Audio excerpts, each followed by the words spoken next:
There are turns in the river of history so dramatic, even overwhelming, that we must demand more than progressive adaptation. We must demand a fundamental restructuring of every aspect of our society. This moment is such a moment, and I declare my candidacy for President of the United States not because I desire the perks that accompany that office, perks that have grown gaudy as that institution has decayed, but because there will be no hope of staunching the flow of our nation's lifeblood until those who have benefited the most from the finest of our traditions are willing to throw themselves into the battle. The time has come for a politics founded in truth and not an appeal to whim or to fleeting emotions. We cannot look away from the profound moral decay that has laid waste to our beloved United States. We must combine a deep empathy for the sufferings of ordinary people with an inspiring vision for what this country could be. This campaign does not offer you glittering false promises. Until we restore a discourse in politics that is honest, and until we reestablish a government that holds up an ideal and implements that ideal, promises made by politicians, whether they call themselves progressive or conservative, will not mean much. Today, our government, our journalism, our educational institutions, our communities, and our families all teeter on the brink of collapse. Lost in self-deception, we cannot even bring ourselves to face the wasteland that lies before us. All that I contend for is this: we must struggle together to build participatory institutions in every neighborhood that will permit our citizens to establish the ideals, to practice the habits, and to prepare the policies that will form the foundations on which we can rebuild this republic. If we cannot form communities, if we cannot see each other as anything other than objects to be used, to be exploited for profit, no degree of policy reform at the highest levels can save us. Citizens today are no longer citizens, but mere consumers who are force-fed, prepackaged fantasies cranked out by public relations firms. Firms hired by the same corporations that shower money on every politician. We are taught by the corrupt media that we have only a role as observers, and that we have no choice but to send money to politicians who will never meet with us or represent us or even answer our phone calls. The media, controlled by a handful of powerful corporations, works hard to convince us that we must seek out magicians who will solve our problems for us, and that we must shun leaders who could inspire us to build a better society with our own hands. There is no road to good government until we start to build it with our own hands. As Frederick Douglass once wrote, "Who would be free themselves must strike the first blow." This campaign for the presidency is not about exposure. It would be better to create our own citizens' journalism than to grovel before the fetid media swamp that demands of us that we be its slaves. The media is unanimous in its contempt for me, and I welcome its contempt. I do not ask you merely to vote in November. I ask you to join in a struggle to transform the United States and to work with us every day. Your efforts will create the sinews that bind citizens to a government which is accountable. If our neighborhood organizations are not democratic and participatory, they cannot support a national democracy. Whether it is the sprawling prisons filled with the innocent, the decaying infrastructure that condemns our children to misery, or the promulgation of a culture of consumption and indulgence that has destroyed the virtues of frugality, of modesty, and of humility, truly the hour is late. This republic should function like a delicate clock, responding predictably to the needs of our citizens. But what do we do if that clock's fan fly is gummed up with muck, if the escape wheel is fractured, or the hammer rod is warped? Do we leave the clock alone, knowing that it will slow down, eventually coming to an irreparable stop? Or do we pause the clock for a moment and, cleaning the entirety from head to toe, repairing and improving?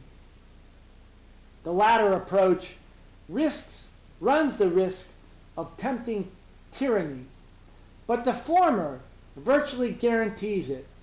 Better to prepare for a dangerous but critical surgery than to watch in idle indulgence the collapse of our republic.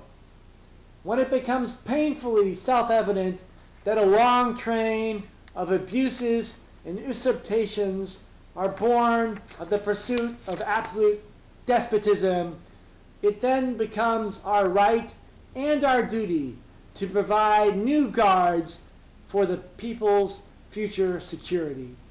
Let me suggest two fundamental principles that will undergird all of our future actions. The scientific search for truth. Democracy is the process by which the needs and the wisdom of the people are converted into policy.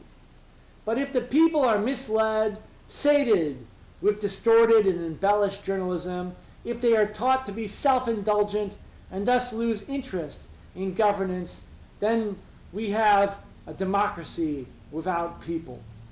If the debate on policy is not grounded in truth, then we have a fantasy democracy. However, and this is the hard part, truth is never democratic. If we are voting to determine what is true, then we have already slipped into an orderly and all too reasonable psychosis. We will seek out the truth about the poverty in our country and its causes, about the motivations behind the foreign wars that we fight, about the decline of education and of communities, and we will encourage you and support you as you go forward to investigate your neighborhood, and we will help raise up in you yourself the moral courage to formulate and then implement real solutions. The establishment of a government that is, to quote President Abraham Lincoln, of the people, by the people, and for the people, is our purpose. This goal cannot be achieved through the election of a single person or by the passage of a single law. It will only come about as the result of a profound shift in our culture and in our habits. We offer not the fool's gold to distract you from the massive transfer of wealth from the commons to the hands of the super rich, bloody and deceitful men. We speak the truth and we fear no evil. Only then can we end the endless wars. Only then will the ruthless exploitation of ordinary people in the United States be stopped. A government for the people. The United States Constitution lays out a blueprint for the government which represents the people and not the powerful. The process of building this republic has been imperfect, tainted by the crimes of slavery and marred by the slaughter of the natives. Nevertheless, we can still glimpse the flame of that Constitution shining from behind the shattered edifice that remains.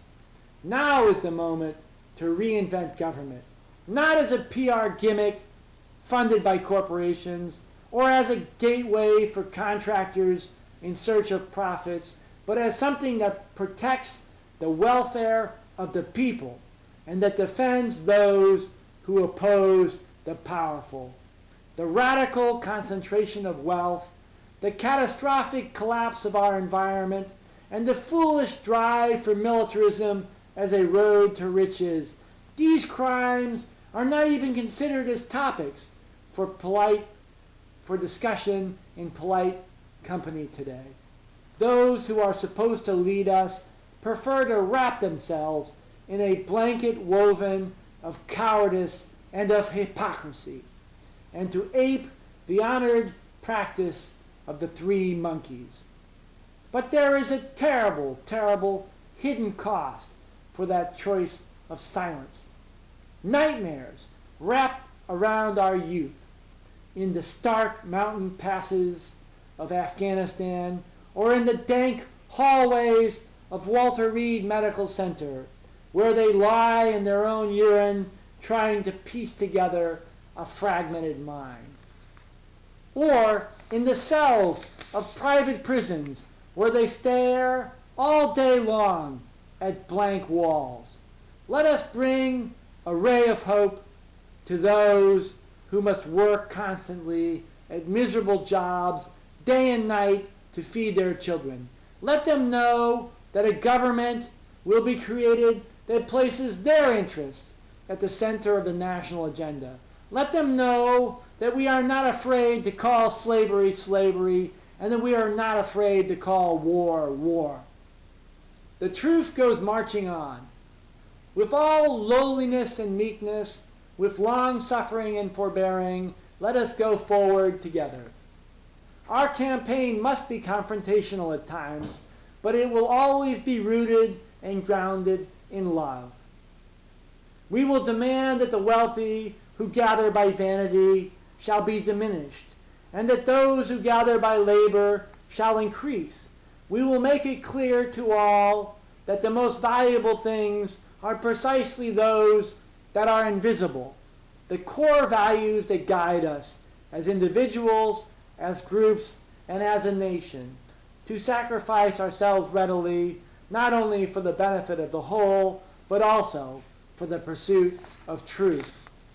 The damage done to our environment by petroleum and plastic, the trillions of dollars squirreled away offshore by the rich, the manner in which the internet is used to reduce us to base animals with no self-control. These facts and more will be made manifest for all to see as part of this great transformation. Verily, fellow citizens, the truth will set you free.